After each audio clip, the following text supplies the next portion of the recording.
Уметноста секогаш наоѓа простор, макар мал процеп низ кој ќе се протне инспирацијата, за да го поттикне уметникот да создава.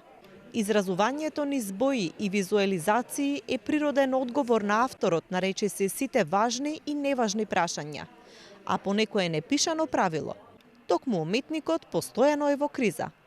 Така од прилика го опишува обстојувањето на уметноста во услови на пандемија уметникот Никола Пијанманов. Според него, кризата е речиси нормална состојба на уметниците. Уметниците се во континуирана криза.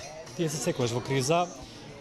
Мислам дека дури кризните моменти и моментите на да не звуча многу строго страдање, им одговараат на уметниците и на нивната инспирација.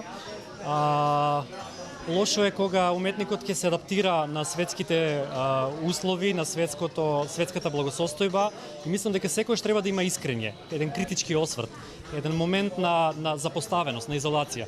Затоа што само така уметникот ќе се пронајде себе си и само така може да ја пронајде вистината. Како знаеш, како пророците во Стариот Завет, тие се изолирале, оделе во пустините да ја најдат вистината, после се враќаат кај луѓето и ја кажуваат гласно.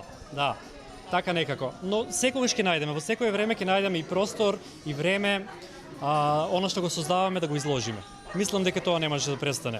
Токму во услови на индивидуална и општа изолираност функционираат уметниците изминатите месеци. Според тоа, третата изложба на Сдруженијето за култура Транзен доби природен наслов – Автопортрет во самоизолација.